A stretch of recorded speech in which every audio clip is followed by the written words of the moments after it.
ਵਾਹਿਗੁਰੂ ਜੀ ਕਾ ਖਾਲਸਾ ਵਾਹਿਗੁਰੂ ਜੀ ਕੀ ਫਤਿਹ। ਵਾਹਿਗੁਰੂ ਸਾਹਿਬ ਜੀ ਸੋਰਠ ਮਹੱਲਾ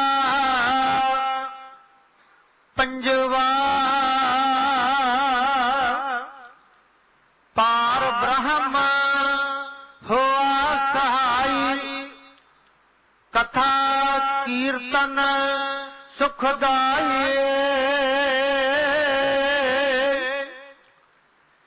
ਗੁਰਪੂਰੇ ਕੀ ਬਾਣੀ,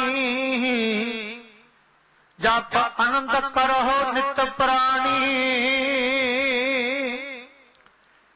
ਪਾਰ ਬ੍ਰਹਮ ਹੋਆ ਸਹਾਈ, ਕਥਾ ਕੀਰਤਨ ਸੁਖਦਾਈ।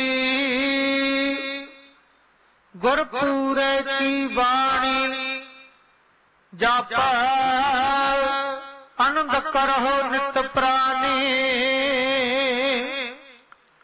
ਹਰ ਸਾਚਾ ਸਿਮਰਹੁ ਭਾਈ, ਸਾਧ ਸੰਗ ਸਦਾ ਸੁਖ ਪਾਈਐ। ਹਰ ਬਿਸਰਨਾ ਕਬਹੁ ਜਾਈ, ਰਹਾਉ ਅੰਮ੍ਰਿਤ ਨਾਮ ਪਰਮੇਸ਼ਰ ਤੇਰਾ। ਜੋ ਸਿਮਰੈ ਸੋ ਜੀਵੈ, ਜਿਸਨੋ ਕਰਮ ਪ੍ਰਾਪਤ ਹੋਵੈ, ਸੋ ਜਨ ਨਿਰਮਲ ਥੀਵੈ। ਵਿਘਨ ਵਿਨਾਸ਼ਨ ਸਭ ਦੁਖ ਨਾਸ਼ਨ, ਗੁਰ ਚਰਣੀ ਮਨ ਲਾਗਾ। ਗੁਣ ਗਾਵਤ ਅਚੁੱਟ ਅਬਨਾਸੀ, ਅਨੁਦਿਨ ਹਰ ਰੰਗ ਜਾਗਾ। ਮਨ ਇੱਛੇ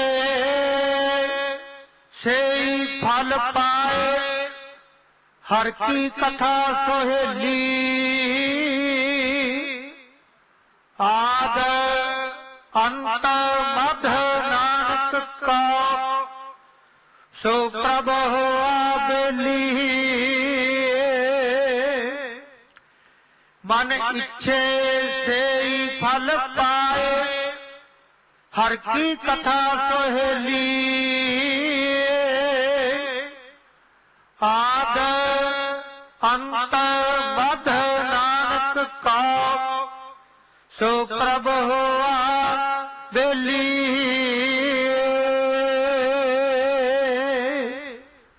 ਵਾਹਿਗੁਰੂ ਜੀ ਕਾ ਖਾਲਸਾ, ਵਾਹਿਗੁਰੂ ਜੀ ਕੀ ਫਤਿਹ। ਸੋਰਠ ਮਹੱਲਾ ਪੰਜਵਾ।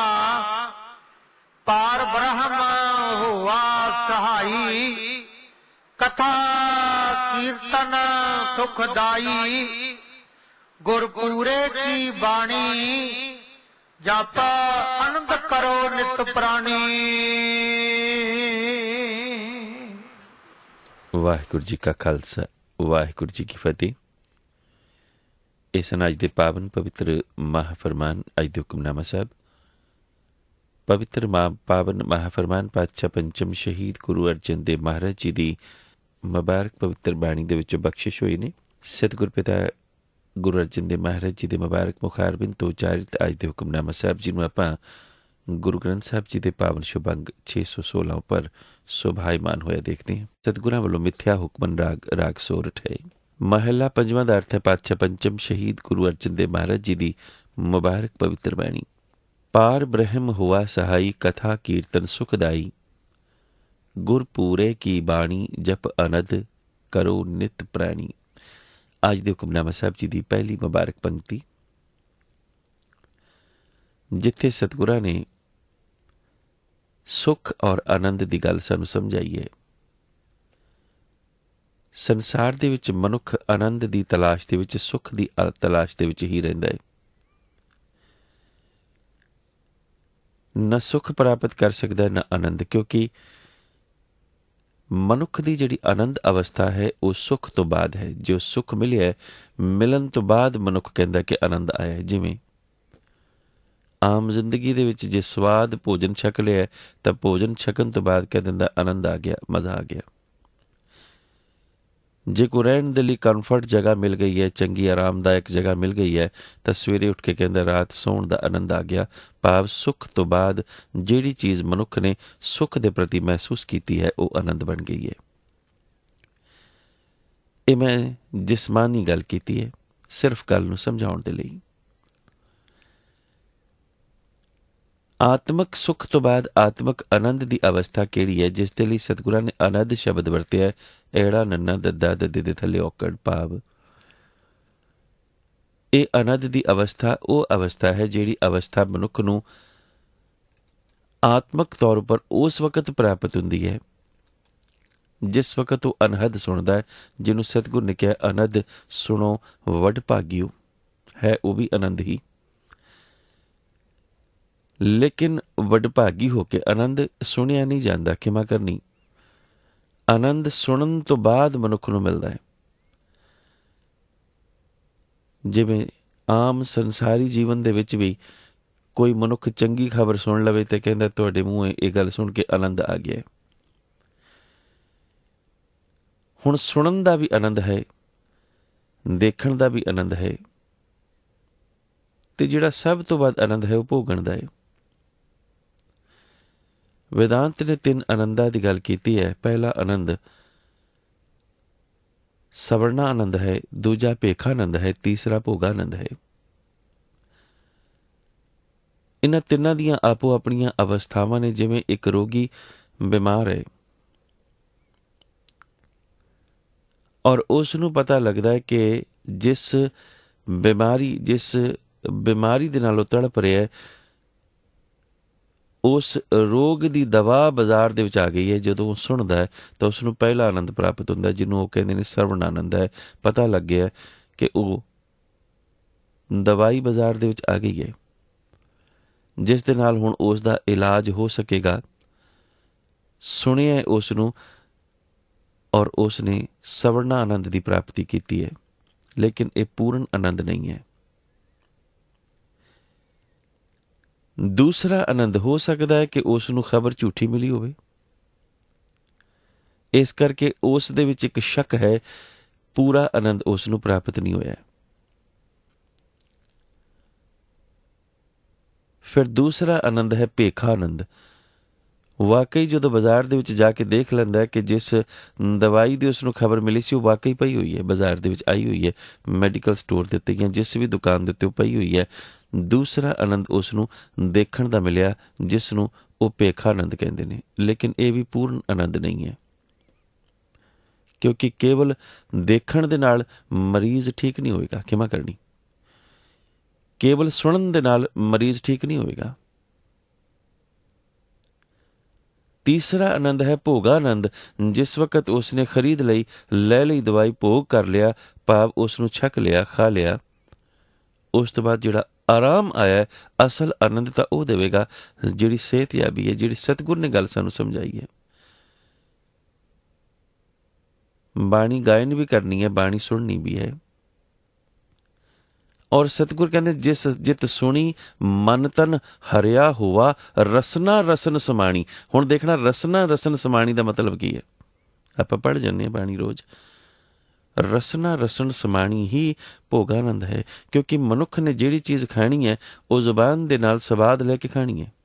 ਰਸਨਾ ਰਸਨ ਰਸ ਦੇ ਵਿੱਚ ਭਰ ਜਾਏਗੀ। ਰਸਨਾ ਜਦੋਂ ਮਨੁੱਖ ਨੂੰ ਕੋਈ ਬਹੁਤ ਸਵਾਦ ਚੀਜ਼ ਮਿਲੇਗੀ, ਜਿਸ ਤੋਂ ਬਾਅਦ ਵਾਕਈ, ਕਿਉਂਕਿ ਮਠਿਆਈ ਨੂੰ ਦੇਖਣ ਤੋਂ ਬਾਅਦ ਮਨੁੱਖ ਉਸ ਦੀ ਕੇਵਲ ਕਲਪਨਾ ਕਰ ਸਕਦਾ। ਕਿਵੇਂ ਕਰਨੀ ਕਿ ਇਹ ਮਿੱਠੀ ਹੋਵੇਗੀ, ਇਹ ਇੰਨੀ ਸਵਾਦ ਹੋਵੇਗੀ।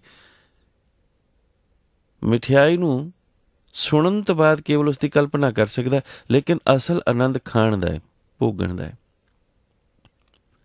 ਇਸ ਕਰਕੇ ਸਤਿਗੁਰਾਂ ਨੇ ਬਾਣੀ ਸਾਨੂੰ ਸੁਣਾਈ, ਲੇਕਿਨ ਪਰਮ ਆਨੰਦ ਦੀ ਅਵਸਥਾ ਜਿਹੜੀ ਹੈ ਨਾ, ਉਹ ਜਪਣ ਦੀ ਅਵਸਥਾ ਹੈ, ਜਿੱਥੇ ਜਪ ਕੇ ਮਨੁੱਖ ਆਪਣੀ ਜ਼ਿੰਦਗੀ ਦੇ ਧਰਮ ਦੇ ਉਸ ਪ੍ਰਯੋਗ ਪ੍ਰੈਕਟੀਕਲ ਮਨੋਰਥ ਨੂੰ ਪੂਰਾ ਕਰਦਾ ਹੈ, ਜਿੱਥੇ जिस मार्ग उपर उसने चलना है। हुण कोई सुनी जावे, बोली जावे, पढ़ी जावे, पर प्रयोग करे ना। कोई पढ़ी जावे, साबित सूरत रखे ना, पढ़ी जावे। कोई पढ़ी जावे दस्तार सिरा, पर सिरा दस्तार ते सजावे ना, पढ़ी जावे। पढ़ते ने लोग और फिर बहस करते हैं जी असी सहजधारी हाँ, असी क्यों नहीं पढ़ सकते। पढ़ सकते हो, मुबारक है, क्यों नहीं, पढ़ो। पर पढ़ो काहदे लई? अमल दे विच लियाउण दे लई, अभ्यास दे लई। हुण कोई व्यक्ति कहे कि मैं जिम च नहीं जा सकता, जा सकना है, लेकिन काहदे लई? केवल मैंबरशिप ले लेण तो बाद या केवल जिम दे विच पईयां होईयां मशीनां देखण तो बाद मनुख सेहतयाब हो जाएगा, अपनी बॉडी नूं शेप दे लेगा। मैंबरशिप भी उसने ले ली, पैसे भी पूरे दिते है, जिम दे विच चलिया भी गया, मशीनां सामने देख भी लईयां ने, लेकिन असल प्राप्ति कदों है? जदों उन्हां मशीनां दा प्रयोग करेगा, इस्तेमाल करेगा, जिहड़ी सतगुर बार बार सानूं गल समझाना चाहते हैं। लेकिन बहस करते हैं जी असी क्यों नहीं पढ़ सकते। पढ़ सकते हो, क्यों नहीं पढ़ सकते, पढ़ो। लेकिन पढ़न तो बाद अमल। सतगुर कहते जित सुनी मन तन हरिया होवा, रसना रस समाणी, सच अलख वडाणी, ताकि गत कही न जाए। सुनन तो बाद, पेखण तो बाद जिहड़ी असल अवस्था है वह भोगानंद है, भोग की अवस्था जिथे मनुख छक लैंदा है। असल आनंद उही है। और सतगुर कहते हैं आनंद आनंद सबको कहे, आनंद गुरु ते जानिया, जानिया आनंद सदा गुर ते। हुण नाली पातशाह ने कह दिता कि आनंद सुनो बड़े भागियो। इस सुनन दी वो अवस्था है जिथे मनुख, क्योंकि आम जिंदगी दे विच सरीरक अवस्था दे विच असी किसी भी चीज़ नूं चखण तो बाद ही आनंद भोग सकते हैं, देखण या सुनन दे नाल नहीं। पर आत्मक जिंदगी दे विच बाणी दा जिहड़ा आनंद है उस दी शुरुआत ही, क्योंकि ये बाणी है, ये आत्मक अवस्था दे विच ग्रहण की जाती है, इस करके इसका आनंद शुरुआत विच ही है, स्टार्ट दे विच ही है। पढ़ना शुरू करना और पढ़न दे नालों नाल समझना, समझण तो बाद फिर प्रयोग करना। समझना कि सतगुर कह रहे हैं कि साबित सूरत। और मेरे नाल एक व्यक्ति बहस कर रहा सी, एक जगह ते मैं गया सी पिछले महीने दूसरे देश दे विच, कि बाणी इस कॉन्सैप्ट दे विच लिखी गई है, बाणी उस कॉन्सैप्ट दे विच लिखी गई है। बाणी जिस भी कॉन्सैप्ट दे विच लिखी गई है, आखिर मनुख ने पढ़ के ही उसका विचार करना है ना, पढ़ के ही उसका अध्ययन करना है ना। जे सतगुर ने बाणी अपने उपर लईए, पातशाह ने क्या उलाहनों मैं काहू ना दियो, उहदे लई साडे लई सुनेहा की है कि असीं भी किसी नूं उलांबा नहीं देना। कोई गल नहीं, कोई निंदा करदा करी जावे, आपां नहीं उलांबा देना। जे सतगुर ने कहा कि जैसी आज्ञा कीनी ठाकुर तिसते मुख नहीं मोरियो, गल पातशाह ने अपने लिए कही, अपने उपर कही, लेकिन असी अमल कदों करना कि हाँ ठाकुर की आज्ञा असी भी नाल ही नाल मननी है, उस तरह ही मननी है जिस तरह सतगुरां ने मनी।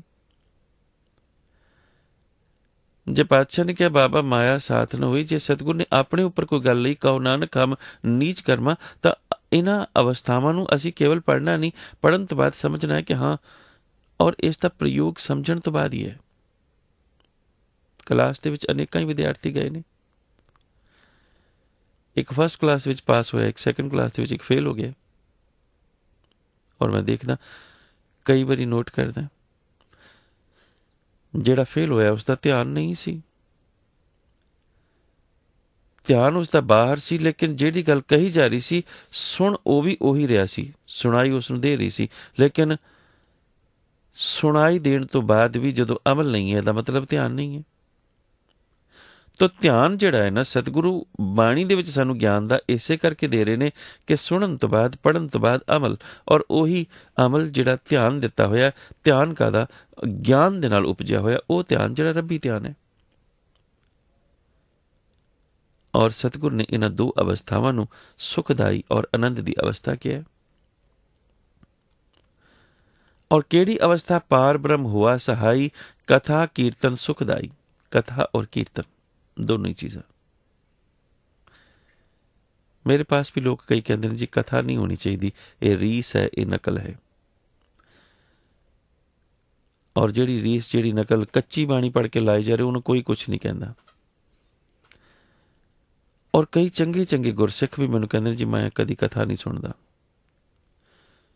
ਚੰਗੇ ਚੰਗੇ ਗੁਰਸਿੱਖ ਵੀ ਕਹਿੰਦੇ ਨੇ ਜੀ ਸਾਡੇ ਧੜੇ ਵਿੱਚ, ਉਹਨਾਂ ਦਾ ਧੜਾ ਹੈ ਕਿ ਸਾਡੇ ਧੜੇ ਦੇ ਵਿੱਚ ਕਥਾ ਜਿਹੜੀ ਹੈ ਨਾ ਉਹ ਨਹੀਂ ਸੁਣੀ ਜਾਂਦੀ। ਹੁਣ ਲੋਕ ਅਜੀਬ ਅਜੀਬ ਗੱਲਾਂ ਵੀ ਕਰਦੇ ਆ ਸੰਸਾਰ ਦੇ ਵਿੱਚ। ਜਦ ਸਤਿਗੁਰ ਕਹਿੰਦੇ ਨੇ ਸਭ ਤੇ ਉੱਤਮ ਹਰ ਕੀ ਕਥਾ, ਹਰ ਕੀ ਕਥਾ, ਉਹ ਵੀ ਕਥਾ ਹੀ ਹੈ। ਜਿਹੜੀ ਦੰਦ ਕਥਾ ਹੈ ਜਿਹਦੇ ਵਿੱਚ ਲੋਕਾਂ ਨੂੰ ਗੁੰਮਰਾਹ ਦੇ ਵਿੱਚ ਪਾਇਆ ਜਾਂਦਾ ਹੈ, ਉਹ ਵੀ ਕਥਾ ਹੀ, ਦੰਦ ਕਥਾ। ਕਥਾ ਕਿਹੜੀ ਸੁਣਨੀ? ਹਰ ਕੀ ਕਥਾ, ਜਿਸ ਦੇ ਵਿੱਚ ਗੱਲ ਕੇਵਲ ਅਕਾਲ ਪੁਰਖ ਦੀ ਹੋਵੇ, ਗੱਲ ਕੇਵਲ ਹਰੀ ਦੀ ਹੋਵੇ। ਹਰ ਕੀਆਂ ਕਥਾ ਕਹਾਣੀਆਂ ਗੁਰਮੀਤ ਸੁਣਾਈਆਂ। ਹੁਣ ਜਿਸ ਵਿਅਕਤੀ ਨੇ ਹਰ ਕੀ ਕਥਾ ਦੀ ਗੱਲ ਹੀ ਨਹੀਂ ਸਮਝੀ, ਜਿਹੜਾ ਕਹਿੰਦਾ ਮੈਂ ਸੁਣਨਾ ਹੀ ਨਹੀਂ ਚਾਹ ਰਿਹਾ, ਨਹੀਂ ਸੁਣਨਾ ਚਾਹ ਰਿਹਾ ਤਾਂ ਸਮਝੇਗਾ ਕੀ? ਔਰ ਕੁਛ ਲੋਕ ਕਹਿੰਦੇ ਨੇ ਕਿ ਕੀਰਤਨ ਦੀ ਸਮਝ ਨਹੀਂ ਲੱਗਦੀ। ਨਹੀਂ ਸਮਝ ਲੱਗਦੀ ਕਿਉਂਕਿ ਵਿਚਾਰ ਨਹੀਂ ਕੀਤਾ। ਵਿਚਾਰ ਜੇ ਕਰਨ ਦੇ ਲਈ ਕਥਾ, ਕਿਉਂਕਿ ਕਥਾ ਵਿਚਾਰ ਹੈ, ਜੇ ਵਿਚਾਰ ਕਰਨ ਦੇ ਲਈ ਕਥਾ ਸਰਵਣ ਵੀ ਕਰਾਈ ਗਈ ਤਾਂ ਉਹ ਕਹਿੰਦਾ ਜੀ ਸਾਡੇ ਧੜੇ ਵਿੱਚ ਕਥਾ ਪ੍ਰਵਾਨ ਨਹੀਂ, ਕਿਉਂਕਿ ਧੜੇ ਬਣਾ ਬੈਠੇ ਹਾਂ ਅਸੀਂ ਆਪੋ ਆਪਣੇ ਕੌਮ ਦੇ ਵਿੱਚ। ਸਤਿਗੁਰ ਪਾਤਸ਼ਾਹ ਗੁਰਮਤ ਵਿੱਚ ਜਿਹੜੀ ਸਾਨੂੰ ਗੱਲ ਸਮਝਾਉਂਦੇ ਨੇ ਬੜੀ ਕਲੀਅਰ ਹੈ, ਬੜੀ ਸਪਸ਼ਟ ਹੈ। ਗੁਰੂ ਅਰਜਨ ਦੇਵ ਮਹਾਰਾਜ ਜੀ ਦੀ ਇੱਕ ਬਾਣੀ ਹੈ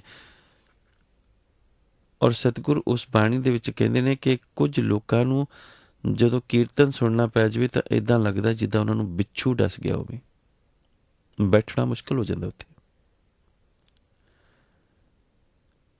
ਐਸੀ ਅਵਸਥਾ ਵੀ ਹੈ, ਪਰ ਐਸੀ ਅਵਸਥਾ ਕਦੋਂ? ਜਦੋਂ ਅੰਮ੍ਰਿਤ ਕੌਰਾ ਵਿਖਿਆ ਮੀਠੀ, ਸਾਕਤ ਕੀ ਬਿਦ ਨੈਣੋ ਡੀਠੀ, ਕੂੜ ਕਪਟ ਅਹੰਕਾਰ ਰਿਝਾਨਾ, ਨਾਮ ਸੁਨਤ ਜਨ ਬਿਛੂਆ ਡਸਾਨਾ। ਕਥਾ ਦੇ ਵਿੱਚ ਨਾਮ ਦੀ ਗੱਲ ਕੀਤੀ ਜਾਏਗੀ ਨਾ, ਕੀਰਤਨ ਵਿੱਚ ਨਾਮ ਦੀ ਗੱਲ ਹੀ ਹੋਏਗੀ ਨਾ। ਔਰ ਸਤਿਗੁਰ ਕਹਿੰਦੇ ਉਹਨਾਂ ਦੀ ਹਾਲਤ ਕੀ ਹੈ? ਜਨ ਬਿਛੂਆ ਡਸਾਨਾ। ਹੁਣ ਜਿਹਨੂੰ ਬਿਛੂਆ ਡਸ ਜਾਏ ਉਹ ਉਹਨਾਂ ਦੇ ਥੋੜ੍ਹੀ ਮਾਣੇਗਾ, ਕਿਵੇਂ ਕਰਨੀ? ਉਹ ਤਾਂ ਤੜਫੇਗਾ ਪੀੜ ਦੇ ਨਾਲ। ਲੇਕਿਨ ਬਿਛੂਆ ਡਸਾਨਾ ਕਿਸ ਜਗ੍ਹਾ ਉੱਪਰ ਉਸ ਨੂੰ ਮਹਿਸੂਸ ਹੋ ਰਿਹਾ? ਜਿੱਥੇ ਕਥਾ ਕੀਰਤਨ ਸੁਖਦਾਈ ਹੈ। ਇਸੇ ਕਰਕੇ ਉਸ ਨੂੰ ਲੱਚਰ ਗੀਤ ਤਾਂ ਚੰਗੇ ਲੱਗਦੇ ਨੇ, ਕਥਾ ਕੀਰਤਨ ਨਹੀਂ। ਔਰ ਜਿਹੜਾ ਕਥਾ ਕੀਰਤਨ ਸੁਣਦਾ ਹੈ ਉਸ ਨੂੰ ਲੱਚਰ ਗੀਤ ਚੰਗੇ ਨਹੀਂ ਲੱਗਦੇ, ਕਿਉਂਕਿ ਉਸ ਨੂੰ ਆਤਮਕ ਉਹ ਆਨੰਦ ਆ ਚੁੱਕਿਆ ਹੁੰਦਾ ਹੈ, ਜਿਹੜਾ ਆਨੰਦ ਉਸ ਨੇ ਗੁਰੂ ਤੋਂ ਹਾਸਲ ਕਰ ਲਿਆ ਹੁੰਦਾ। ਆਨੰਦ ਆਨੰਦ ਸਭ ਕੋ ਕਹੇ, ਆਨੰਦ ਗੁਰ ਤੇ ਜਾਣੇ। ਇਸੇ ਕਰਕੇ ਪਾਤਸ਼ਾਹ ਕਹਿੰਦੇ ਨੇ ਅਨਹਦ ਸੁਣੋ, ਭਾਵ ਅੰਦਰ ਦੀ ਆਵਾਜ਼ ਸੁਣੋ। ਅਨਹਦ ਸੁਣੋ, ਸੁਣੋ ਅੰਦਰੋਂ ਕਿਹੜੀ ਆਵਾਜ਼ ਨਿਕਲ ਰਹੀ ਹੈ। ਅੰਦਰੋਂ ਨਾ ਨਿਕਲ ਰਹੀ ਹੈ ਕਿ ਹਾਂ ਨਿਕਲ ਰਹੀ ਹੈ। ਹਰ ਮਨੁੱਖ ਦੇ ਕੋਲ ਇੱਕ ਕੁੰਜੀ ਹੈ ਜੋ ਪਰਮਾਤਮਾ ਨੇ ਦੇ ਕੇ ਭੇਜੀ ਹੈ। ਇਹ ਆਤਮਕ ਅਵਸਥਾ ਹੈ। ਕੋਈ ਵੀ ਕੰਮ ਕਰਨ ਤੋਂ ਪਹਿਲਾਂ ਆਪਣੇ ਆਪ ਨੂੰ ਪੁੱਛਣਾ, ਅੰਦਰੋਂ ਆਵਾਜ਼ ਆਉਂਦੀ ਹੈ ਹਾਂ ਜਾਂ ਨਾ, ਸਿੱਧੀ ਸਟੇਟ ਵੇ। ਆਤਮਕ ਤੌਰ ਪਰ ਦੁਚਿੱਤੀ ਨਹੀਂ, ਮਨੁੱਖ ਦੀ ਦੁਚਿੱਤੀ ਉਸ ਦੀ ਸੋਚ ਦੇ ਵਿੱਚ ਹੈ। ਸੋਚ ਦੇ ਵਿੱਚ ਦੁਚਿੱਤੀ ਕਿਉਂ ਹੈ? ਕਿਉਂਕਿ ਸੋਚ ਦੇ ਕੇ ਮਨੁੱਖ ਨੂੰ ਸੰਸਾਰ ਦੇ ਵਿੱਚ ਭੇਜਿਆ ਹੈ ਕਿ ਸੋਚ ਦੇ ਮੁਤਾਬਕ ਹੁਣ ਤੂੰ ਸੋਚ ਲਈ ਕਿ ਤੂੰ ਵਿਖਿਆ ਖਾਣੀ ਹੈ ਜਾਂ ਅੰਮ੍ਰਿਤ ਖਾਣਾ ਹੈ। ਇਹ ਸੋਚਣਾ ਤੂੰ ਹੈ। ਔਰ ਜਿਹੜਾ ਆਤਮਾ ਕੋਲ ਪੁੱਛੇਗਾ ਉਹ ਅੰਮ੍ਰਿਤ ਚਖੇਗਾ। ਵਿਖਿਆ ਖਾਣ ਦੀ ਗੱਲ ਮੈਂ ਬਾਰ-ਬਾਰ ਕਹਿਣਾ, ਕੋਈ ਸਿੱਖ ਦੇ ਘਰ ਜਨਮੇ ਔਰ ਨਾਈ ਦੇ ਕੋਲ ਜਾਣ ਲੱਗੇ, ਇੱਕ ਵਾਰੀ ਆਪਣੀ ਆਤਮਾ ਤੋਂ ਪੁੱਛ ਲਵੇ, ਆਤਮਾ ਸਟੇਟ ਵੇ ਕਹੇਗੀ ਨੋ, ਸਟੇਟ ਵੇ। ਆਪ ਪੁੱਛ ਕੇ ਦੇਖ ਲੈਣਾ, ਜਿਹੜੇ ਪਤਿਤ ਨੇ ਜ਼ਰੂਰ ਪੁੱਛ ਕੇ ਦੇਖ ਲੈਣ। ਕਦੀ ਯਸ ਕਰੇਗੀ ਨਹੀਂ, ਕਦੀ ਹਾਂ ਕਰੇਗੀ ਨਹੀਂ। ਜਿਹੜੇ ਆਪਣੀ ਆਤਮਾ ਦੀ ਆਵਾਜ਼ ਨੂੰ ਦਬਾ ਦਿੰਦੇ ਨੇ ਉਹਨਾਂ ਦੇ ਚਿਹਰੇ ਕਦੀ ਵੀ ਖਿੜੇ ਨਹੀਂ ਹੁੰਦੇ। ਫਿਰ ਇਹੋ ਹੀ ਕਾਰਨ ਹੈ ਕਿ ਉਹ ਫਿਰ ਡਿਪਰੈਸ਼ਨ ਦੇ ਵਿੱਚ ਚਲੇ ਜਾਂਦੇ ਨੇ, ਉਹ ਫਿਰ ਹੋਰ ਬਿਮਾਰੀਆਂ ਦਾ ਸ਼ਿਕਾਰ ਹੋ ਜਾਂਦੇ ਨੇ। ਅੰਤਰ ਆਤਮਾ ਦੀ ਆਵਾਜ਼ ਸੁਣਨ ਵਾਲਾ ਮਨੁੱਖ ਹਮੇਸ਼ਾ ਹੀ ਖੇੜੇ ਦੇ ਵਿੱਚ ਹੁੰਦਾ ਹੈ, ਹਮੇਸ਼ਾ ਹੀ ਖੁਸ਼ੀ ਦੇ ਵਿੱਚ ਹੁੰਦਾ ਹੈ। ਸਤਿਗੁਰ ਇਸ ਅਵਸਥਾ ਨੂੰ ਸੁਖ ਦੀ ਅਵਸਥਾ ਕਹਿੰਦੇ ਨੇ। ਪਾਰ ਬ੍ਰਹਮ ਹੁਆ ਸਹਾਈ, ਕਥਾ ਕੀਰਤਨ ਸੁਖਦਾਈ, ਗੁਰਪੂਰੇ ਕੀ ਬਾਣੀ ਜਪ ਅਨਦ ਕਰੇ, ਕਰਹੋ ਨਿਤ ਪ੍ਰਾਣੀ। ਗੱਲ ਸਪਸ਼ਟ ਹੋ ਗਈ। ਸਿਮਰਨ ਕੇਵਲ ਇੱਕ ਅਕਾਲ ਪੁਰਖ ਦਾ, ਜਿਹੜਾ ਹੋਏਗਾ ਸਹਾਈ, ਜਿਸ ਦੇ ਨਾਮ ਦੀ ਕਥਾ, ਜਿਸ ਦੇ ਨਾਮ ਦਾ ਕੀਰਤਨ ਮਨੁੱਖ ਨੂੰ ਉਸ ਵਕਤ ਸੁਖਦਾਈ ਜਾਪੇਗਾ ਜਦੋਂ ਉਸ ਦੀ ਸਹਾਈ ਹੋਣ ਦੀ ਹੋਂਦ ਦਾ ਮਨੁੱਖ ਨੂੰ ਅਹਿਸਾਸ ਹੋਵੇਗਾ। ਜਿਹੜਾ ਕਹਿੰਦਾ ਕਿ ਪਰਮਾਤਮਾ ਨਜ਼ਰ ਨਹੀਂ ਆਉਂਦਾ, ਪੁਸਤਕ ਗੁਰੂ ਨਹੀਂ ਹੋ ਸਕਦੀ, ਹੁਣ ਉਹਨੂੰ ਕਥਾ ਕੀਰਤਨ ਕਿਵੇਂ ਚੰਗਾ ਲੱਗੇਗਾ? ਕਥਾ ਦੇ ਵਿੱਚ ਕੀ ਹੈ ਔਰ ਕੀਰਤਨ ਦੇ ਵਿੱਚ ਕੀ ਹੈ? ਗੁਰਪੂਰੇ ਕੀ ਬਾਣੀ। ਹੋਰ ਤੇ ਕਥਾ ਵਿੱਚ ਕੁਝ ਨਹੀਂ ਹੈ ਨਾ, ਹਰ ਕੀ ਕਥਾ ਵਿੱਚ, ਹੋਰ ਤੇ ਕੀਰਤਨ ਵਿੱਚ ਕੁਝ ਨਹੀਂ ਹੈ ਨਾ। ਗੁਰਪੂਰੇ ਕੀ ਬਾਣੀ, ਗੁਰੂ ਪੂਰੇ ਦੀ ਬਾਣੀ ਹੈ। ਗੁਰਪੂਰੇ ਕੀ ਬਾਣੀ ਨਾਲ ਕਰਨਾ ਕੀ ਹੈ? ਜਪ। ਜਪ ਦੇ ਪੱਪੇ ਨਾਲ ਸਿਆਰੀ, ਉਹਦਾ ਸੰਬੰਧ ਬਾਣੀ ਦੇ ਨਾਲ ਹੈ। ਬਾਣੀ ਹੀ ਜਪਣੀ ਹੈ ਆਪਾਂ, ਤਾਂ ਬਾਣੀ ਜਪਣ ਦੇ ਨਾਲ ਹੋਏਗਾ ਕਿ ਆਨੰਦ ਕਰੋ ਨਿਤ ਪ੍ਰਾਣੀ, ਹਰ ਵਕਤ ਆਨੰਦ ਦੀ ਅਵਸਥਾ। ਹਰ ਸਾਚਾ ਸਿਮਰੋ ਭਾਈ, ਉਸ ਇੱਕ ਅਕਾਲ ਪੁਰਖ ਨੂੰ ਸਿਮਰਨ ਦੀ ਗੱਲ ਭਾਈ ਕਹਿ ਕੇ ਸਤਿਗੁਰੂ ਨੇ ਸਮਝਾਈ ਹੈ। ਲੇਕਿਨ ਸਿਮਰੀਏ ਕਿੱਥੇ ਸਤਿਗੁਰੂ? ਸਾਧ ਸੰਗ, ਸਤ ਸੰਗਤ ਦੇ ਵਿੱਚ ਜਾ ਕੇ। ਸਾਧ ਸੰਗ ਸਦਾ ਸੁਖ ਪਾਈਏ। ਜਿਸ ਜਗ੍ਹਾ ਉੱਪਰ ਜਾ ਕੇ ਕੇਵਲ ਸੁਖ ਦਾ ਆਭਾਸ ਹੈ, ਕੇਵਲ ਸੁਖ ਦੀ ਪ੍ਰਾਪਤੀ ਹੈ, ਹਰ ਬਿਸਰ ਨ ਕਬਹੂ ਜਾਈ। ਜਿਸ ਜਗ੍ਹਾ ਉੱਪਰ ਜਾ ਕੇ ਅਕਾਲ ਪੁਰਖ ਦੀ ਯਾਦ ਆਵੇ, ਧਿਆਨ ਉਸ ਦੇ ਨਾਲ ਜੁੜੇ ਔਰ ਉਹ ਬਿਸਰੇ ਕਦੀ ਨਾ, ਕਿਉਂਕਿ ਦੁੱਖ ਕਦੋਂ ਹੈ? ਜਦੋਂ ਉਹ ਬਿਸਰ ਜਾਂਦਾ ਹੈ। ਆਖਾਂ ਜੀਵਾਂ ਬਿਸਰੇ ਮਰ ਜਾਓ। ਸਤਿਗੁਰ ਕਹਿੰਦੇ ਜਿਸ ਵਕਤ ਮੈਂ ਤੈਨੂੰ ਆਖਦਾ, ਜਿਸ ਵਕਤ ਤੇਰੀ ਮੈਂ ਉਸਤਤ, ਜਿਸ ਵਕਤ ਮੈਂ ਤੇਰੀ ਸਿਫਤ ਕਰਦਾ ਤਾਂ ਜਿਉਂਦਾ ਹੈ। ਬਿਸਰੇ ਮਰ ਜਾਓ। ਜੇ ਇੱਕ ਪਲ ਵੀ ਬਿਸਰਦਾ ਤਾਂ ਅਵਸਥਾ ਮਰਨ ਦੀ ਹੋ ਜਾਂਦੀ, ਮੌਤ ਦੀ। ਪਾਣੀ ਨੂੰ ਇੱਕ ਪਲ, ਮਛਲੀ ਨੂੰ ਇੱਕ ਪਲ ਦੇ ਲਈ ਵੀ ਪਾਣੀ ਚੋਂ ਕੱਢੋ ਤਾਂ ਤੜਫਦੀ ਹੈ। ਕਿਉਂ ਤੜਫਦੀ ਹੈ? ਕਿਉਂਕਿ ਉਸ ਦਾ ਜੀਵਨ ਹੈ। ਗੁਰਸਿੱਖ ਕਿਉਂ ਤੜਫ ਉੱਠਦੇ ਨੇ ਜਿਸ ਵਕਤ ਉਹਨਾਂ ਦੇ ਧਰਮ ਉੱਪਰ ਕੋਈ ਹਮਲਾ ਕਰਦਾ, ਜਿਸ ਵਕਤ ਉਹਨਾਂ ਦੇ ਧਰਮ ਦੀ ਕੋਈ ਬੇਰਹਿਮਤੀ ਕਰਨ ਦੇ ਲਈ ਅਪਸ਼ਬਦ ਵਰਤਦਾ ਹੈ? ਕਿਉਂ ਤੜਫ ਉੱਠਦੇ ਨੇ? ਕਿਉਂਕਿ ਇਹ ਉਹਨਾਂ ਦਾ ਜੀਵਨ ਹੈ। ਜਿਸ ਜੀਵਨ ਦੇ ਵਿੱਚ ਜਿਹੜਾ ਆਨੰਦ ਉਹ ਮਾਣ ਰਹੇ ਨੇ, ਇਸ ਆਨੰਦ ਦਾ ਉਹਨਾਂ ਨੂੰ ਹੀ ਪਤਾ ਹੈ, ਇਸ ਦੇ ਸਵਾਦ ਦਾ ਉਹਨਾਂ ਨੂੰ ਪਤਾ ਹੈ। ਕਹੋ ਨਾਨਕ ਸੰਤਨ ਰਸ ਆਈ ਹੈ, ਜੋ ਚਾਖ ਗੂੰਗਾ ਮੁਸਕਾਰੇ। ਉਹਨਾਂ ਦੇ ਚਿਹਰੇ ਉੱਪਰ ਆਇਆ ਨੂਰ, ਉਹਨਾਂ ਦੇ ਚਿਹਰੇ ਉੱਪਰ ਆਈ ਆਭਾ, ਇਸ ਗੱਲ ਦਾ ਅਹਿਸਾਸ ਕਰਵਾਉਂਦੀ ਹੈ ਦੇਖਣ ਵਾਲੇ ਨੂੰ। ਇਸੇ ਕਰਕੇ ਜਿਹੜੇ ਗੁਰਪੁਰਖ ਨੇ, ਜਿਹੜੇ ਮਹਾਂਪੁਰਖ ਨੇ, ਜਿਹੜੇ ਸੰਤ ਪੁਰਖ ਨੇ, ਉਹਨਾਂ ਦੇ ਚਿਹਰੇ ਖਿੜੇ ਹੁੰਦੇ ਨੇ, ਕਿਉਂਕਿ ਉਹਨਾਂ ਨੇ ਇੱਕ ਵਾਹਿਗੁਰੂ ਦੇ ਅੰਮ੍ਰਿਤ ਨਾਮ ਦੀ ਗੱਲ ਨੂੰ ਸਮਝ ਲਿਆ। ਅੰਮ੍ਰਿਤ ਨਾਮ ਪਰਮੇਸ਼ਵਰ ਤੇਰਾ, ਜੋ ਸਿਮਰੇ ਸੋ ਜੀਵੇ। ਗੱਲ ਜੀਵਨਾਂ ਦੀ ਮੈਂ ਕੀਤੀ ਸੀ ਆਪ ਜੀ ਦੇ ਚਰਨਾਂ ਵਿੱਚ। ਆਤਮਕ ਜੀਵਨਾ ਹੀ ਸਿਮਰਨ ਦੀ ਹੈ। ਜਿਹੜੀ ਸਵਾਸਾਂ ਦੀ ਗੱਲ ਹੈ ਨਾ, ਬਾਬਾ ਕਬੀਰ ਜੀ ਨੇ ਕਹੀ, ਕਬੀਰ ਮੇਰੀ ਸਿਮਰਨੀ ਰਸਨਾ ਉਪਰ ਰਾਮ। ਲੋਕ ਹੱਥ ਵਿੱਚ ਸਿਮਰਨੀ ਪਕੜਦੇ ਨੇ, ਬਾਬਾ ਕਬੀਰ ਕਹਿੰਦੇ ਨੇ ਜਿਹੜਾ ਰਾਮ ਦਾ ਨਾਮ, ਜਿਹੜਾ ਅਕਾਲ ਪੁਰਖ ਦਾ ਨਾਮ ਮੇਰੀ ਰਸਨਾ ਤੋਂ ਉਚਾਰਨ ਹੋ ਰਿਹਾ, ਮੇਰੇ ਲਈ ਉਹ ਸਿਮਰਨੀ ਹੈ, ਕਿਉਂਕਿ ਉਹ ਮੇਰੀ ਆਤਮਕ ਜੀਵਨਾ ਹੈ। ਆਖਾਂ ਜੀਵਾਂ ਵਿਸਰੇ ਮਰ ਜਾਓ। ਅਨਿਅਥਾ ਲੋਕ ਸਮਝਦੇ ਨੇ ਸ਼ਾਇਦ ਸਿਮਰਨੀ ਹੱਥ ਵਿੱਚ ਪਕੜ ਲਈ, ਕਿਉਂਕਿ ਲੋਕ ਦਿਖਾਵਾ ਕਰਨਾ ਚਾਹੁੰਦੇ ਨੇ। ਜਿਸ ਦੇ ਅੰਦਰ ਵਸਿਆ ਉਸ ਨੂੰ ਦਿਖਾਵੇ ਦੀ ਲੋੜ ਨਹੀਂ, ਕਿਉਂਕਿ ਪ੍ਰਵਾਨ ਗੁਰੂ ਦੇ ਅੱਗੇ ਹੋਣਾ, ਕਿਸੇ ਮਨੁੱਖ ਦੇ ਅੱਗੇ ਨਹੀਂ। ਅੰਮ੍ਰਿਤ ਨਾਮ ਪਰਮੇਸ਼ਵਰ ਤੇਰਾ, ਜੋ ਸਿਮਰੇ ਸੋ ਜੀਵੇ। ਜਿਸ ਨੂੰ ਕਰਮ ਪ੍ਰਾਪਤ ਹੋਵੇ ਸੋ ਜਨ ਨਿਰਮਲ ਥੀਵੇ।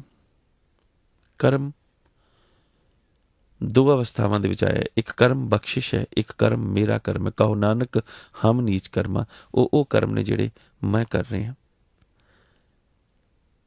ਇੱਥੇ ਕਰਮ ਬਖਸ਼ਿਸ਼ ਹੈ, ਲੇਕਿਨ ਇਹ ਬਖਸ਼ਿਸ਼ ਕਰਮ ਕਿਹੜਾ? ਕਰਮ ਦੇ ਮੰਮੇ ਨਾਲ ਸਿਹਾਰੀ ਹੈ।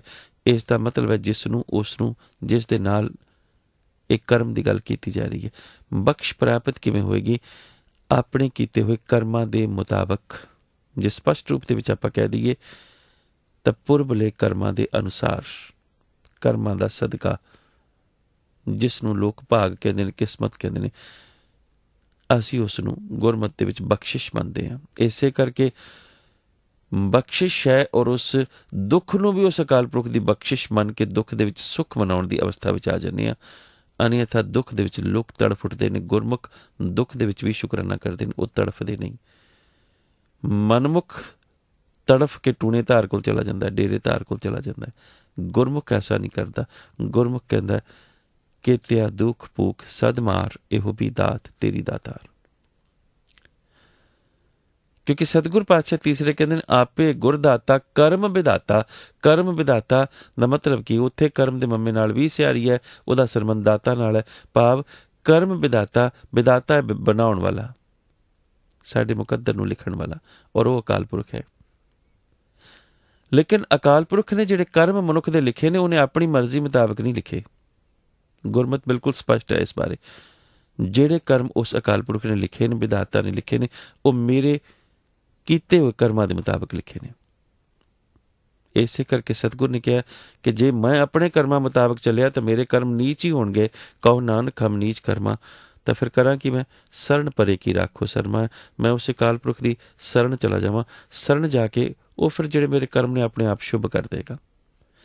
ਇਸੇ ਕਰਕੇ ਗੁਰਸਿੱਖ ਆਪਣੀਆਂ ਇੱਛਾਵਾਂ ਨੂੰ ਆਪਣੇ ਅਕਾਲ ਪੁਰਖ ਦੇ ਅੱਗੇ ਸਰੈਂਡਰ ਕਰ ਦਿੰਦਾ ਹੈ, ਆਪਣੀਆਂ ਇੱਛਾਵਾਂ ਦਾ ਤਿਆਗ, ਔਰ ਹਰ ਉਸ ਇੱਛਾ ਨੂੰ ਅਪਣਾਉਂਦਾ ਹੈ ਜਿਹੜੀ ਇੱਕ ਅਕਾਲ ਪੁਰਖ ਦੀ ਇੱਛਾ ਹੈ, ਔਰ ਉਹੀ ਉਸ ਦਾ ਭਾਣਾ, ਉਹੀ ਉਸ ਦਾ ਹੁਕਮ ਬਣ ਜਾਂਦੀ ਹੈ, ਉਸ ਦੀ ਇੱਛਾ।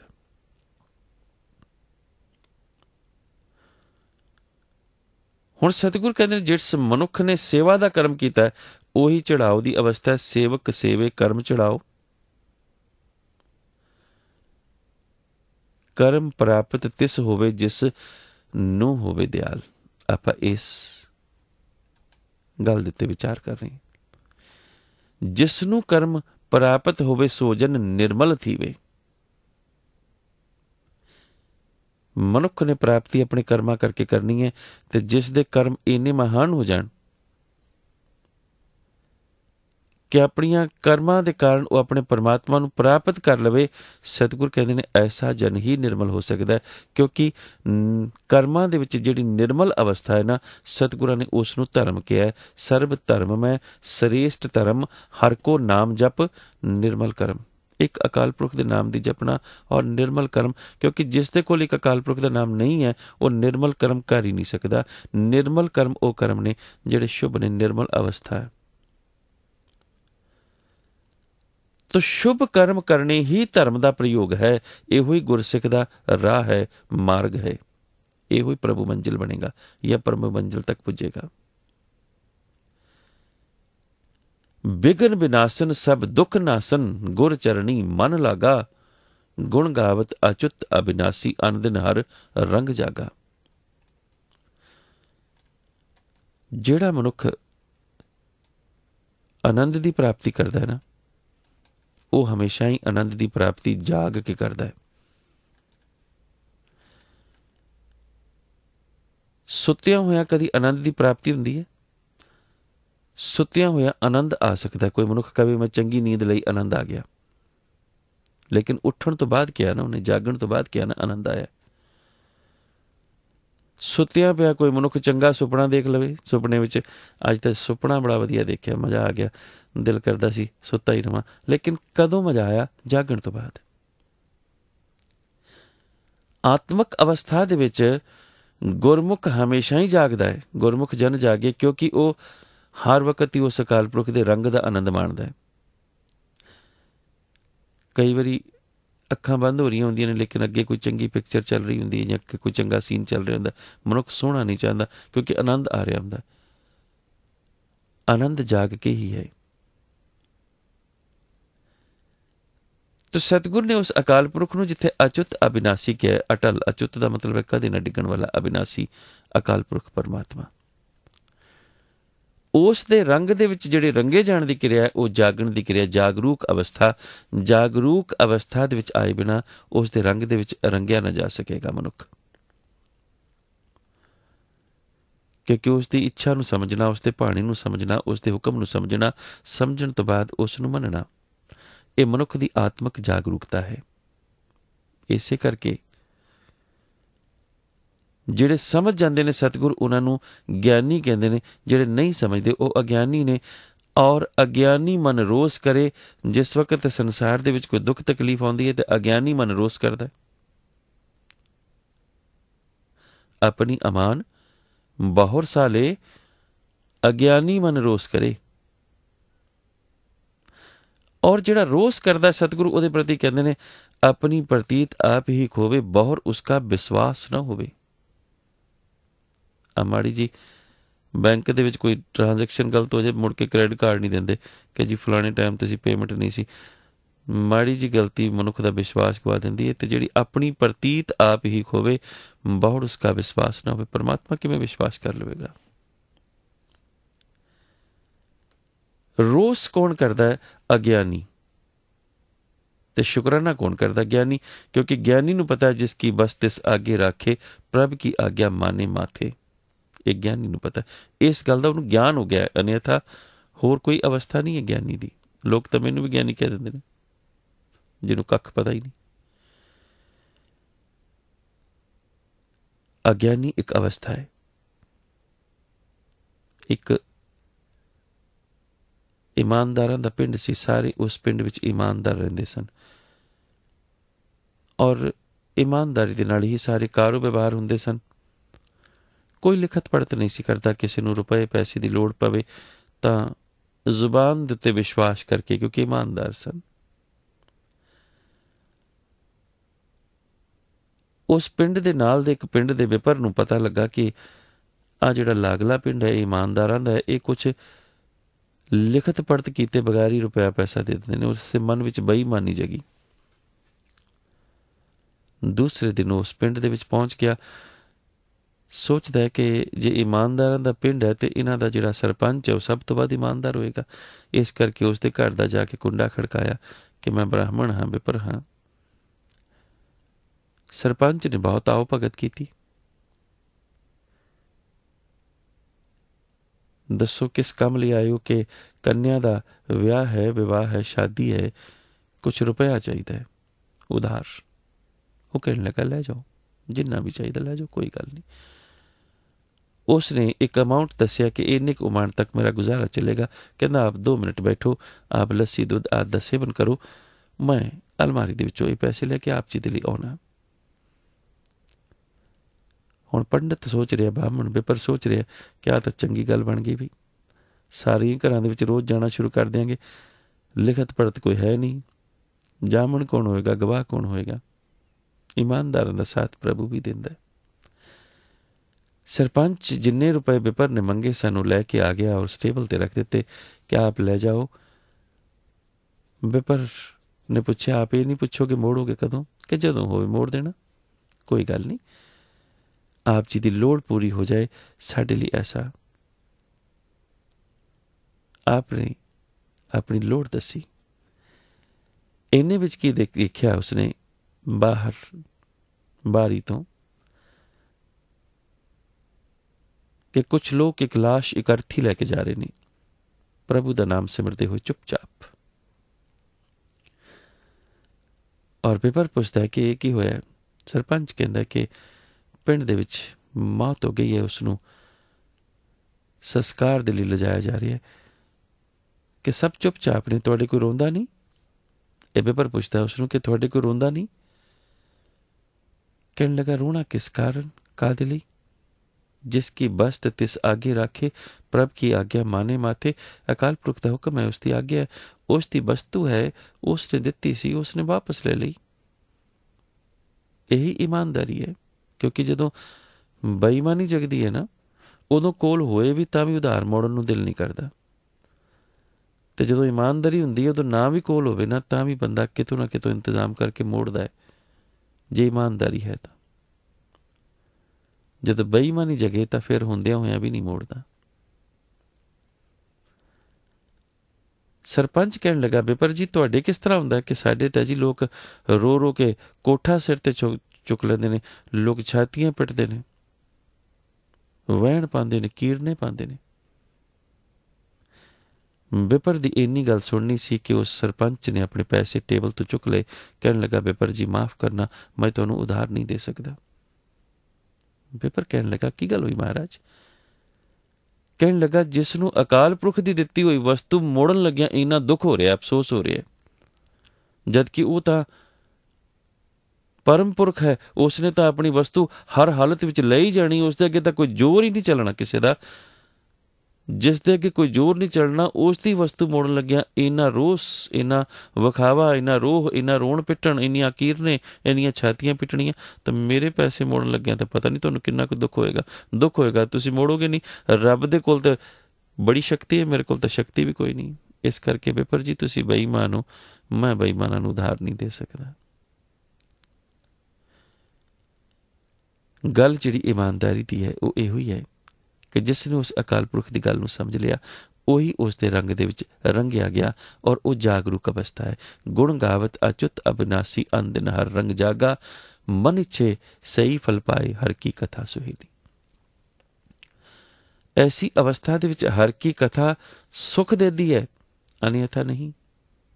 ਆਦ ਅੰਤ ਮਦ ਨਾਨਕ ਕੋ ਸੋ ਪ੍ਰਭ ਹੁਆ ਬੇਲੀ। ਸਤਿਗੁਰ ਆਖਿਰ ਦੇ ਵਿੱਚ ਫੈਸਲਾ ਦਿੰਦੇ ਨੇ। ਪਾਤਸ਼ਾਹ ਕਹਿੰਦੇ ਨੇ ਕਿ ਆਦ ਔਰ ਅੰਤ ਹਰ ਹਾਲਤ ਵਿੱਚ ਅਕਾਲ ਪੁਰਖ ਪਰਮਾਤਮਾ ਮੇਰਾ ਸਦਾ ਹੀ ਮਦਦਗਾਰ ਹੈ। ਬਹੁਤ ਬਹੁਤ ਧੰਨਵਾਦ, ਬਹੁਤ ਬਹੁਤ ਸ਼ੁਕਰਾਨਾ। 4 ਬਾਰ ਤੱਕ ਕਰਦੀ ਹਾਂ ਆਪ ਜੀ ਦੇ ਦਾਸ ਪਾਸੋਂ ਨੇ ਕਈ ਪ੍ਰਕਾਰ ਦੀਆਂ ਜੋ ਭੁੱਲਾਂ ਚੁੱਕਾਂ ਗੁਸਤਾਖੀਆਂ ਹੋ ਗਈਆਂ ਨੇ, ਉਸ ਦੇ ਲਈ ਆਪ ਜੀ ਦਾ ਦਾਸ ਦੋਵੇਂ ਹੱਥ ਜੋੜ ਕੇ ਆਪ ਜੀ ਤੋਂ ਖਿਮਾ ਮੰਗਦਾ ਹੈ। ਤੋ ਅੱਜ ਦੇ ਇਤਿਹਾਸਿਕ ਦਿਹਾੜੇ ਫਰੋਲਦੇ ਹਾਂ ਜੀ। ਅੱਜ ਦੇ ਦਿਨ ਭਾਵ 21 ਜੂਨ 1661 ਵਾਲੇ ਦਿਨ ਗੁਰਪਿਤਾ ਸ਼ਹੀਦ ਗੁਰੂ ਤੇਗ ਬਹਾਦਰ ਮਹਾਰਾਜ ਜੀ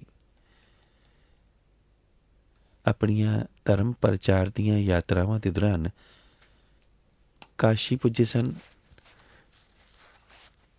ਕਾਸ਼ੀ ਜਿਹੜਾ ਕਿ ਬ੍ਰਾਹਮਣਾਂ ਦਾ ਸ਼ਹਿਰ ਮੰਨਿਆ ਗਿਆ ਸੀ ਔਰ ਜਿਸ ਨੂੰ ਪਵਿੱਤਰ ਸ਼ਹਿਰ ਦਾ ਦਰਜਾ ਸੀ, ਬਾਅਦ ਦੇ ਵਿੱਚ ਇਸੇ ਕਾਸ਼ੀ ਦਾ ਨਾਮ ਬਦਲ ਕੇ ਬਨਾਰਸ ਰੱਖ ਦਿੱਤਾ ਗਿਆ। ਗੁਰਮਤਿ ਵਿੱਚ ਕਾਸ਼ੀ ਦਾ ਔਰ ਬਨਾਰਸ ਦਾ ਵੀ ਜ਼ਿਕਰ ਆਇਆ ਹੈ ਔਰ ਫਿਰ ਅੱਜ ਦੇ ਬਦਲਦੇ ਮਾਹੌਲ ਦੇ ਵਿੱਚ ਇਸ ਦਾ ਨਾਮ ਵਾਰਾਣਸੀ ਰੱਖ ਦਿੱਤਾ ਗਿਆ। ਸਤਿਗੁਰੂ ਇਸ ਜਗ੍ਹਾ ਉੱਪਰ ਵੀ ਪੁੱਜੇ ਨੇ ਔਰ ਪਾਤਸ਼ਾਹ ਨੇ ਇੱਥੇ ਅੱਜ ਦੇ ਦਿਨ ਯਾਨੀ ਕਿ 21 ਜੂਨ 1661 ਨੂੰ ਕਾਸ਼ੀ ਵਿਖੇ ਪੁੱਜ ਕੇ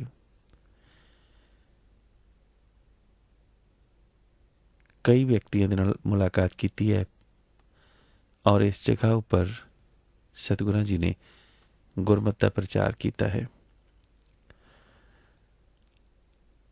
ਅੱਜ ਦੇ ਦਿਨ ਭਾਵ 21 ਜੂਨ 1986 ਵਾਲੇ ਦਿਨ ਚੰਡੀਗੜ੍ਹ ਅਤੇ ਆਸ-ਪਾਸ ਦੇ ਕੁਝ ਇਲਾਕਿਆਂ ਦੇ ਵਿੱਚ ਔਰ ਇਸ ਤੋਂ ਇਲਾਵਾ ਪਟਿਆਲਾ ਅਤੇ ਅੰਮ੍ਰਿਤਸਰ ਵਿਖੇ ਵੀ ਸਿੱਖਾਂ ਦੀਆਂ ਕੁਝ ਦੁਕਾਨਾਂ ਔਰ ਸਿੱਖਾਂ ਦੇ ਕੁਝ ਘਰਾਂ ਉੱਪਰ ਹਮਲੇ ਕੀਤੇ ਗਏ ਨੇ। ਇਹ ਹਮਲੇ ਵੀ ਬੜੇ ਵਿਉਂਤਵਾਦੀ ਢੰਗ ਦੇ ਨਾਲ ਕੀਤੇ ਗਏ ਨੇ ਔਰ ਇਸ ਦੇ ਵਿੱਚ ਵੀ ਜੋ ਪੁਲਿਸ ਹੈ CRP ਦੇ ਰੂਪ ਦੇ ਵਿੱਚ ਉਹ ਮੂਕ ਦਰਸ਼ਕ ਬਣ ਕੇ ਦੇਖਦੀ ਰਹੀ। ਜਿਵੇਂ ਦਿੱਲੀ ਦੇ ਵਿੱਚ ਸਿੱਖਾਂ ਦੇ ਕਤਲੇਆਮ ਦੇ ਵਕਤ ਦਿੱਲੀ ਪੁਲਿਸ ਮੂਕ ਦਰਸ਼ਕ ਬਣ ਕੇ ਦੇਖਦੀ ਰਹੀ ਔਰ ਗੁੰਡੇ ਬਦਮਾਸ਼ ਜਾਂ ਦਹਿਸ਼ਤਗਰਦ ਆਪਣਾ ਕਾਰ ਕਰਦੇ ਰਹੇ। ਅੱਜ ਦੇ ਦਿਨ ਭਾਵ 21 ਜੂਨ 1992 ਵਾਲੇ ਦਿਨ ਪੰਜਾਬ ਪੁਲਿਸ ਨੇ ਸ਼ੇਖ ਦੌਲਤ ਦੇ ਬਲਦੇਵ ਸਿੰਘ ਜੀ ਨੂੰ ਝੂਠਾ ਪੁਲਿਸ ਮੁਕਾਬਲਾ ਵਿਖਾ ਕੇ ਸ਼ਹੀਦ ਕਰ ਦਿੱਤਾ ਸੀ। ਅੱਜ ਦੇ ਦਿਨ ਭਾਵ 21 ਜੂਨ 2009 ਵਾਲੇ ਦਿਨ ਆਲ ਸਿੱਖਸ ਪਾਰਟੀਜ਼ ਦੀ ਇੱਕ ਮੀਟਿੰਗ ਕੀਤੀ ਗਈ ਸੀ। ਇਹ ਮੀਟਿੰਗ ਅੰਮ੍ਰਿਤਸਰ ਵਿਖੇ ਹੋਈ ਸੀ, ਤੇਜਾ ਸਿੰਘ ਸਮੁੰਦਰੀ ਹਾਲ ਦੇ ਵਿੱਚ, ਜਿੱਥੇ ਸ਼੍ਰੋਮਣੀ ਗੁਰਦੁਆਰਾ ਪ੍ਰਬੰਧਕ ਕਮੇਟੀ ਦੇ ਨੁਮਾਇੰਦਿਆਂ ਨੇ ਵੀ ਹਿੱਸਾ ਲਿਆ ਸੀ। ਇਸ ਦੇ ਵਿੱਚ ਇਸ ਨੂੰ ਇੱਕ ਐਸੀ ਮੀਟਿੰਗ ਕਿਹਾ ਜਾਂਦਾ ਸੀ ਜਿਸ ਦੇ ਵਿੱਚ ਪੰਜਾਬ ਦੇ ਵਿੱਚ ਹੀ ਇੱਕ ਆਪਣੇ ਆਪ ਨੂੰ ਸੰਤ ਅਖਵਾਉਣ ਵਾਲੇ ਵਿਅਕਤੀ ਨੇ ਸ੍ਰੀ ਦਰਬਾਰ ਸਾਹਿਬ ਦਾ ਹੂ ਬਹੂ ਮਾਡਲ ਬਣਾ ਲਿਆ ਸੀ, ਹੂ ਬਹੂ ਬਿਲਕੁਲ ਉਸ ਤਰ੍ਹਾਂ ਦਾ ਹੀ। ਤੋ ਦਰਬਾਰ ਸਾਹਿਬ ਦੀ ਜਦੋਂ ਨਕਲੀ ਇਮਾਰਤ ਬਣਾਈ ਗਈ, ਨਕਲ ਕਰਕੇ ਇਮਾਰਤ ਬਣਾਈ ਗਈ, ਤੇ ਇਸ ਸੰਬੰਧ ਦੇ ਵਿੱਚ ਅੱਜ ਦੇ ਦਿਨ ਮੀਟਿੰਗ ਕੀਤੀ ਗਈ। ਕੁਝ ਗਰਮ ਖਿਆਲੀਆਂ ਸਿੱਖ ਜਥੇਬੰਦੀਆਂ ਵੱਲੋਂ ਇਸ ਮੀਟਿੰਗ ਦੇ ਵਿੱਚ ਜਿਹੜੀ ਮਸਤੂਆਣੇ ਵਿਖੇ ਇਹ ਦਰਬਾਰ ਸਾਹਿਬ ਦੀ ਨਕਲ ਵਾਲੀ ਇਮਾਰਤ ਬਣਾਈ ਗਈ ਸੀ, ਉਸ ਨੂੰ ਢਾਉਣ ਦੀ ਇਮਾਰਤ ਕੀਤੀ ਗਈ। ਜਦੋਂ ਕਿ ਸ਼੍ਰੋਮਣੀ ਗੁਰਦੁਆਰਾ ਪ੍ਰਬੰਧਕ ਕਮੇਟੀ ਨੇ ਉਸ ਵਕਤ ਉਸ ਕਮੇਟੀ ਦੇ ਨਾਲ ਜਿਨ੍ਹਾਂ ਨੇ ਇਹ ਨਕਲੀ ਇਮਾਰਤ ਬਣਾਈ ਸੀ, ਅੰਦਰੋਂ ਅੰਦਰੀ ਗੁਪਚੁਪ ਸਮਝੌਤਾ ਕਰ ਲਿਆ ਸੀ। ਹੁਣ ਸਿੱਖਾਂ ਨੂੰ ਇਹ ਦੱਸਣਾ ਸੀ ਕਿ ਅਸੀਂ ਵੀ ਸਿੱਖ ਹਮੈਤੀ ਹਾਂ, ਇਸ ਕਰਕੇ ਛੋਟੀਆਂ ਮੋਟੀਆਂ ਤਬਦੀਲੀਆਂ ਕਰਨੀਆਂ ਉਹਨਾਂ ਨੇ ਵੀ ਮੰਨ ਲਈਆਂ ਸਨ ਤਾਂ ਕਿ ਬਾਹਰੋਂ ਲੀਪਾ ਪੋਤੀ ਕੀਤੀ ਜਾ ਸਕੇ। ਅੱਜ ਦੇ ਦਿਨ ਭਾਵ 21 ਜੂਨ 1984 ਵਾਲੇ ਦਿਨ ਭਾਰਤੀ ਹਕੂਮਤ ਨੇ ਗੁਰਦੁਆਰਿਆਂ ਤੋਂ ਆਪਣਾ ਜਿਹੜਾ ਕੰਟਰੋਲ ਸੀ, ਫੌਜੀ ਕੰਟਰੋਲ, ਉਹ ਹਟਾਉਣਾ ਸ਼ੁਰੂ ਕਰ ਦਿੱਤਾ ਸੀ। ਦਰਬਾਰ ਸਾਹਿਬ ਦੇ ਵਿੱਚ ਪੁਲਿਸ ਪਹਿਰੇ ਦੇ ਅਧੀਨ ਪੁਲਿਸ ਵੱਲੋਂ ਤਲਾਸ਼ੀ ਲਏ ਜਾਣ ਤੋਂ ਬਾਅਦ ਸੰਗਤਾਂ ਨੂੰ ਜਾਣ ਦੀ ਇਜਾਜ਼ਤ ਦੇ ਦਿੱਤੀ ਗਈ ਸੀ। ਇਸ ਦੇ ਵਿੱਚ ਕੋਈ ਵੀ ਵਸਤੂ ਦਰਬਾਰ ਸਾਹਿਬ ਦੇ ਅੰਦਰ ਕਿਸੇ ਨੂੰ ਵੀ ਲਿਜਾਣ ਦੀ ਇਜਾਜ਼ਤ ਨਹੀਂ ਸੀ, ਜਿਵੇਂ ਕਿ ਸ਼ਰਧਾਲੂ ਕਈ ਵਾਰੀ ਅੰਮ੍ਰਿਤ ਲਿਆਉਣ ਵਾਸਤੇ ਬੋਤਲ ਆਦਿ ਅੰਦਰ ਲੈ ਜਾਂਦੇ ਨੇ। ਤੋ ਇਹ ਸਨ ਉਹ ਇਤਿਹਾਸਕ ਦਿਹਾੜੇ ਜਿਨ੍ਹਾਂ ਦਾ ਸੰਬੰਧ ਸਿੱਖ